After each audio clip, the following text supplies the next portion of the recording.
Hello, good morning, and welcome back to Dashboard Dissections, Cosmetic Surgery Edition. I missed last week, and I'm so sorry. I had some personal things going on, and could not get an episode out. But we're back. We're back, and we're ready to rock and roll.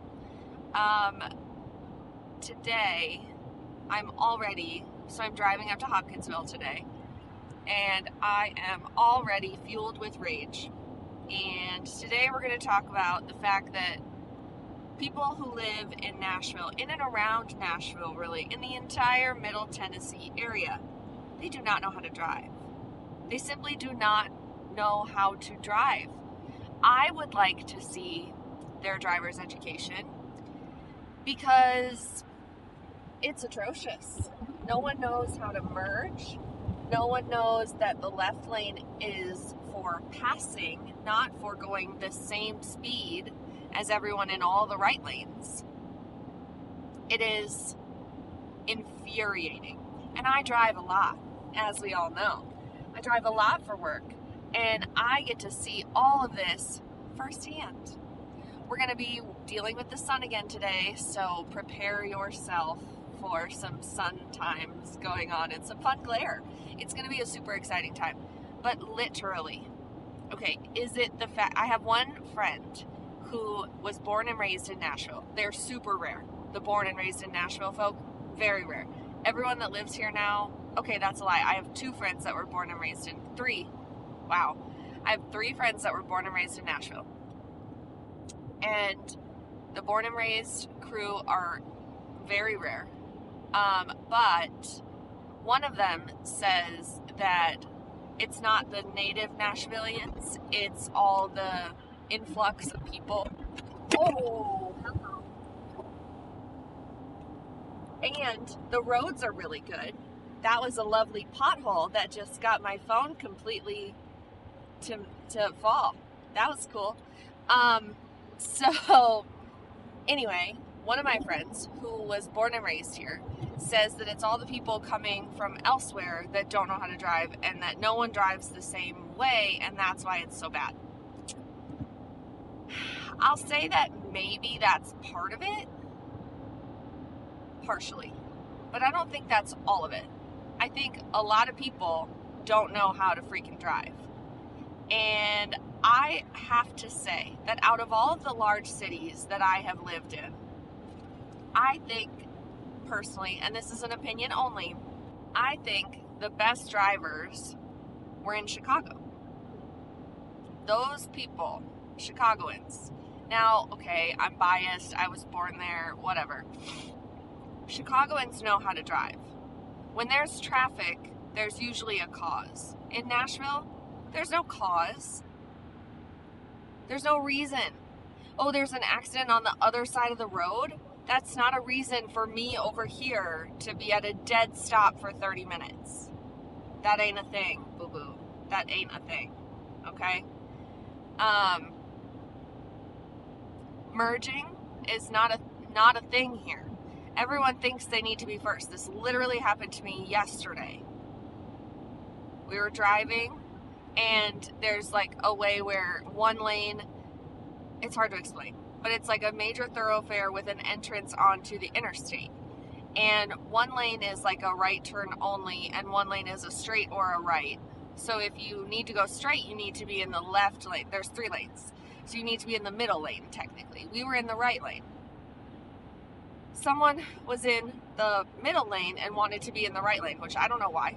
What's the purpose? You're going to the same place. Just stay where you are. Whatever.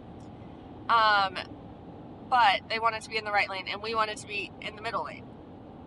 They had to slow down because it's a turn one. It's not just like a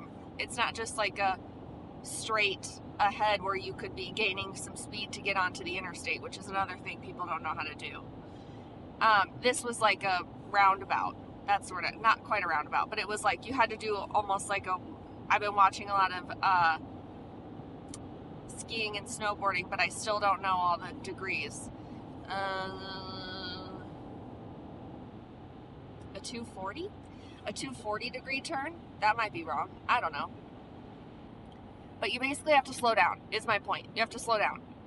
But this person thought that they needed to speed up to get in front of us to slow down.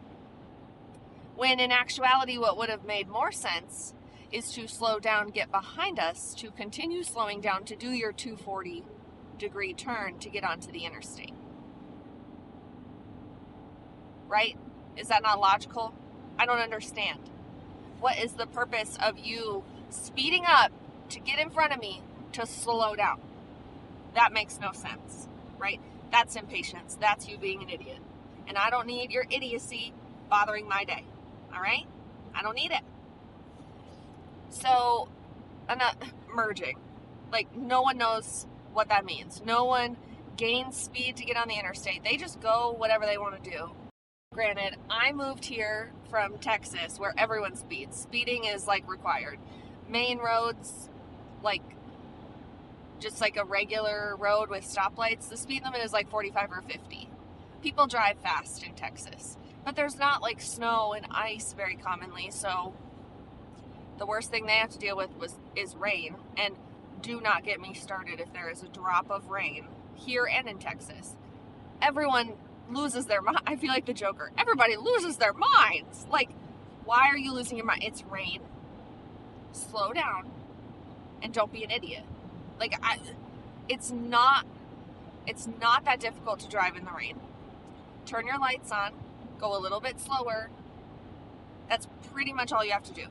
Not hydroplane. And I don't think anyone really understands that, like, it's the first 5 minutes of the rain. Like, once the road is saturated, the oil and the water are it's not as big of a problem. Maybe I'm the idiot. Am I the idiot? Oh my God, am I out here, like, bothering other people's day with my idiocy? I feel like that can't possibly be true. Like, it can't be me. It's not a me problem. It's an everyone else problem. No one knows how to drive here. The left lane is for criminals. Not again for people, well, not for people going the same speed as people in the regular lane. But everybody loves to sit in this little left lane going whatever speed they want, which is usually the same as the people in the right lane. I don't understand it. Wow, we're driving through a little patch of fog here. This is weird. It like kind of popped up out of nowhere. This is wild. And again, fog. People are going to lose their minds and everyone's going to drive like an idiot, she said as she's filming a video while driving. It's because I'm a really good driver, okay? I'm like really good. Okay, no, I'm not. But I will say, I think I am better than most here. I at least understand the rules of the road. Okay, so when the power was out, I know y'all heard all about that, but when the power was out, a lot of streetlights were out. And so they were flashing yellow, or there was nothing. Like, there were a lot of roads that were flashing yellow, or there was just it was completely black on the streetlights. And again, everybody lost their minds. Nobody knew what to do. That becomes a yield. And a yield usually means that unless people are around, you just keep going. But if there are other people around, it sort of turns into a stop sign. Like, you need to yield to other people around you. Nobody here knows that rule. No one knew what to do. Everyone was just like losing it. It either became like, based on whatever the majority of people were doing, it either became like a constant green light for one direction and the other direction had to like be a stop sign, or it became a stop sign for all directions. And then if there were multiple lanes, it turned into an absolute crazy fest. Like, people would be it was the Wild West out here. Like, people lose their minds with any little bit of weather, anything. Like this fog. We literally just had to slow down to go through this fog. Like, I am on the interstate. Do you not know how the interstate goes? Like, there are giant signs if there are turns. Are you lost? It's not like we're on a back road that you don't know when it deeks and weaves. Sorry, I'm full of rage. I am a little rage monster today. But I drive so much, y'all. Like, I've had this car for, oh goodness, math. Approximately a year, maybe a little longer, maybe like a year and a half, something in that range. I've almost put 40,000 miles on this car, okay? I drive a lot, so I deal with this all the time. And it's not even just like interstate driving, it's everyone. It's everywhere. Like, why is it such a struggle to turn left or right from a main street? If there's a turning lane, use the turning lane. Why are you stopped in the middle of the road? There's a turning lane right next to you. Why do you have to come to almost a dead stop to turn right in your crappy Corolla? Nothing against Corollas. I love me a Corolla, but this one was a real junker. Like, there's not even a curb. You're not curb jumping in your tiny car. You're taking a right turn. This is not something that you need to come to a complete stop for. But no, let's come to a complete stop and almost get us all in a 7-car pileup. That's genius. That's super smart. I think a lot of the problem, at least interstate wise, a lot of the problem is the civil engineering. And as everyone says, like, Nashville just grew too quickly and the infrastructure wasn't there for this amount of population. And I think I've said this before, maybe I've just said this in my personal life and not on the internet, but I feel like the interstate situation in Nashville is just awful. There are semi-trucks everywhere. Every single interstate connection that you have to make in order to go from one to another, literally you have to go downtown Nashville. Like, you have to drive by the skyscrapers in order to transition from one interstate to another. That is so dumb. So all of these semi-trucks have to go basically downtown. There's no like bypass, there's no go around. There's one, and it's tiny, and it's usually jammed up, because especially when you're trying to get onto a different interstate, trying to avoid going downtown, because they only made them one freaking lane. Like, it's just,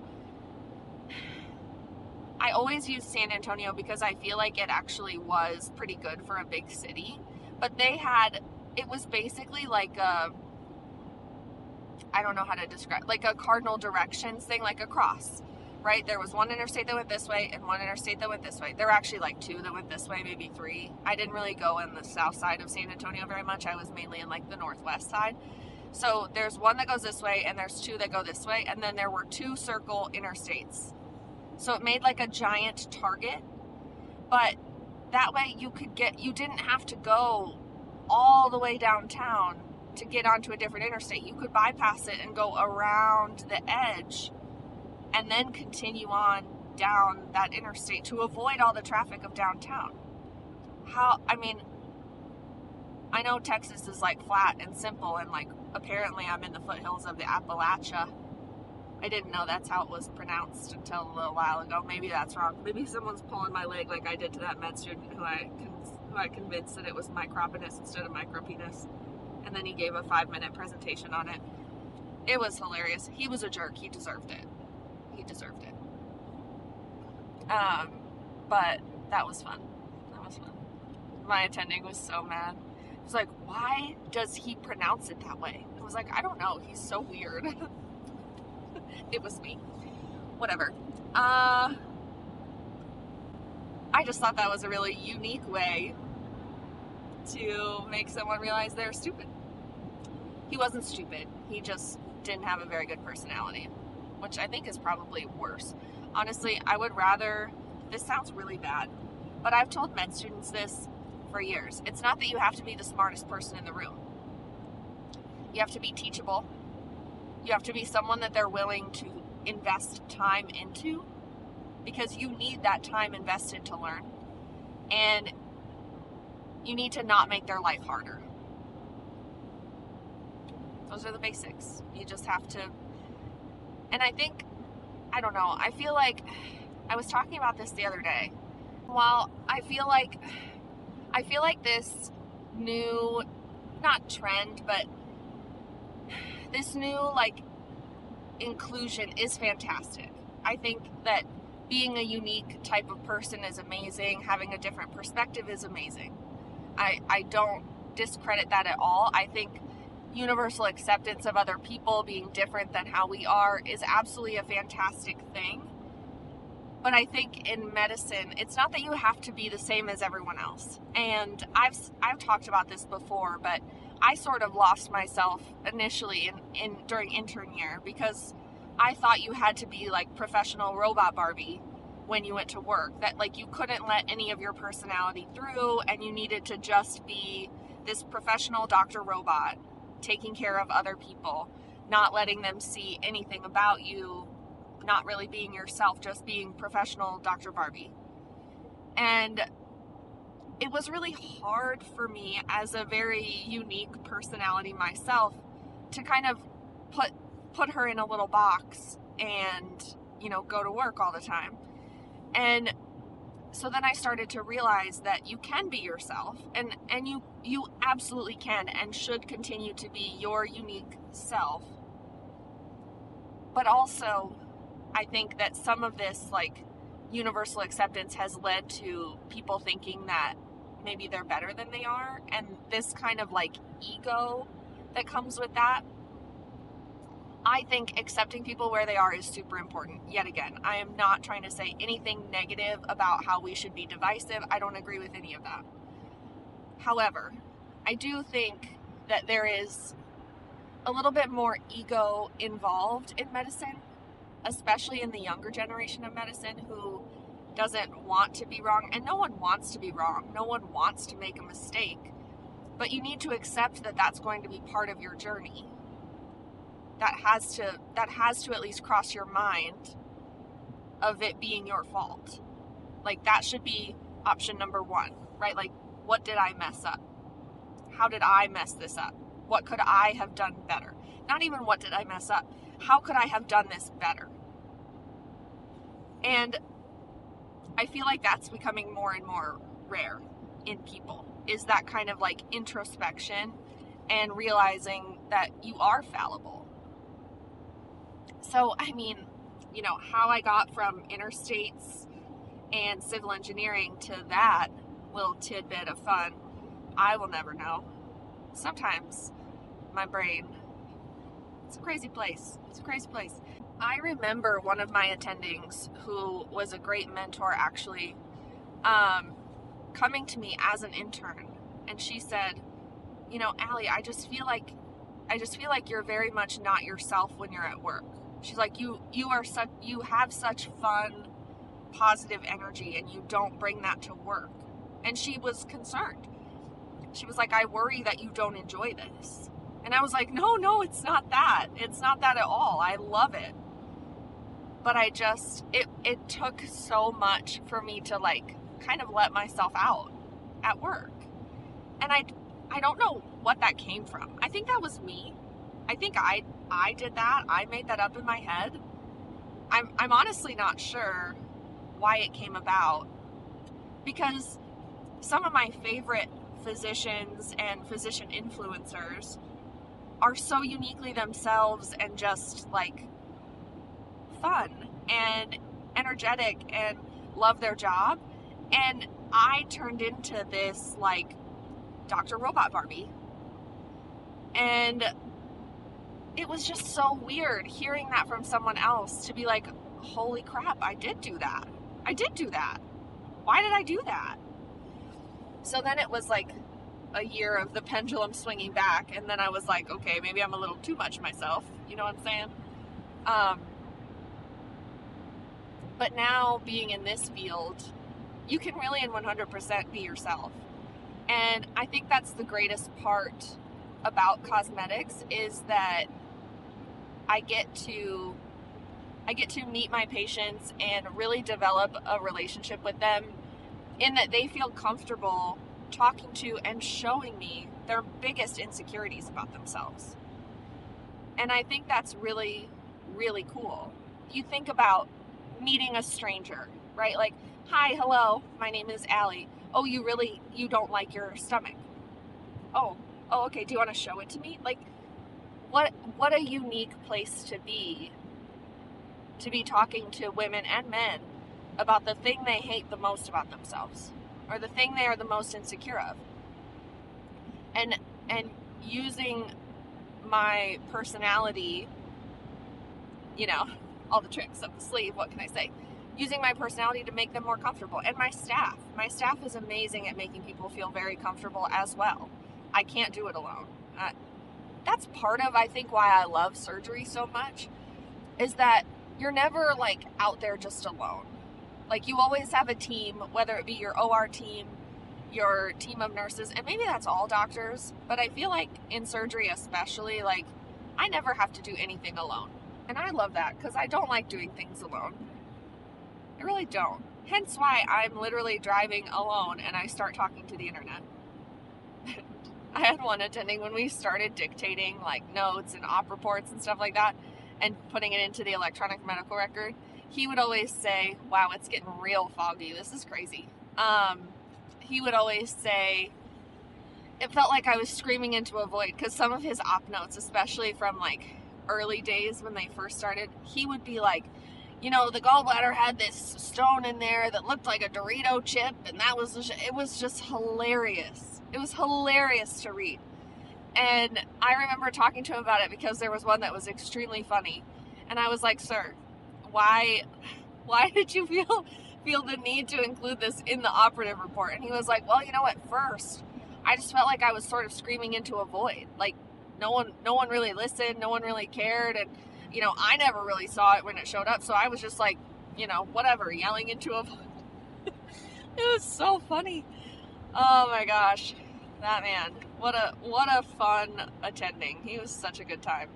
But sometimes I feel like right now I'm just screaming into a void, because I'm literally alone, driving in the foggy weather, screaming about Nashvillians not being able to drive.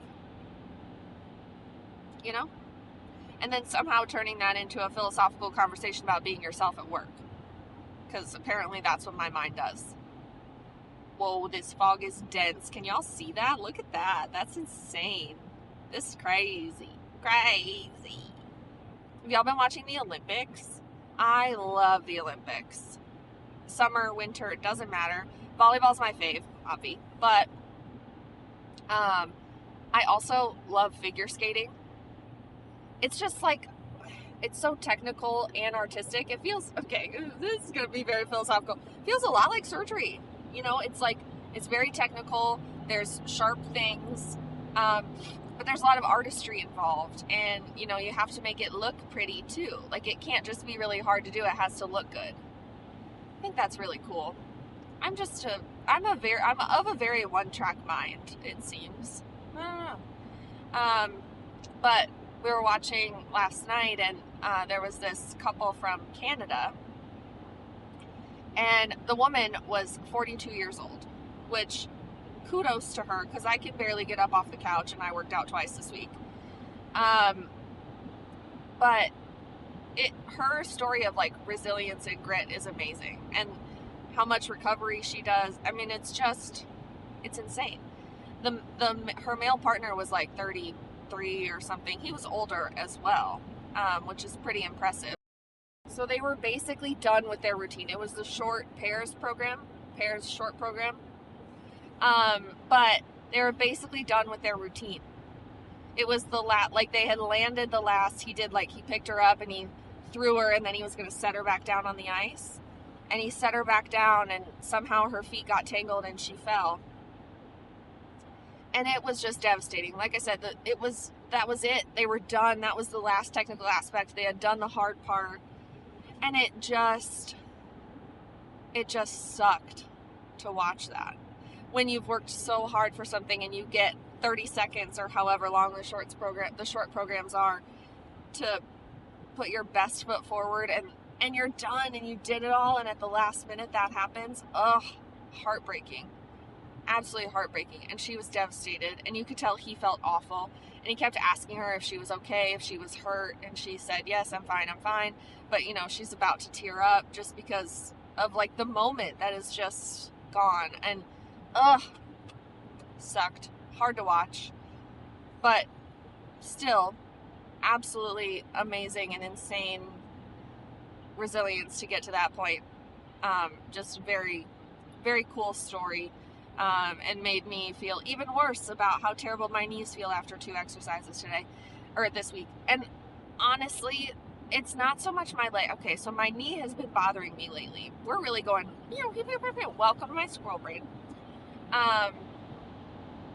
My knee has been really bothering me, and I had a meniscal tear when I was, in high school, whatever, and thought it was fine, didn't do anything about it, didn't even do an arthroscopy or anything, because, I was like 15 and I knew better, and we didn't really have the money for anything like that.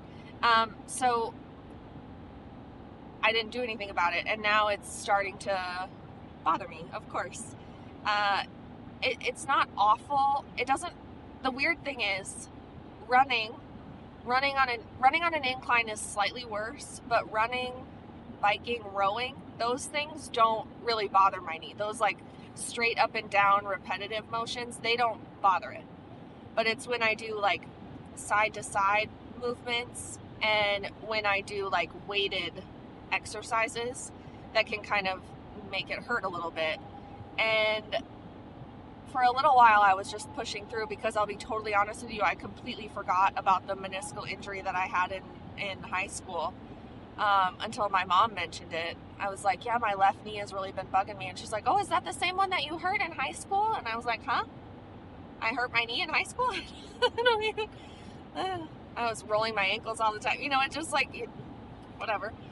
But so I've been like kind of babying my legs, so I don't use as much weight when I'm lifting legs, because I worry about tweaking my knee or hurting it more. I did wear a brace, and that helped a little bit, but not a ton, and it was hard to do anything else. Like, wearing the brace while I lifted was fine, but wearing the brace while I was running just like made it worse. It was more uncomfortable, and I felt like, I don't know, I just didn't like it. And so I was getting really frustrated, because at Orange Theory, you run, you row, and you weightlift. I was getting really frustrated, like pulling the brace up and taking the brace down, and it was just irritating. And then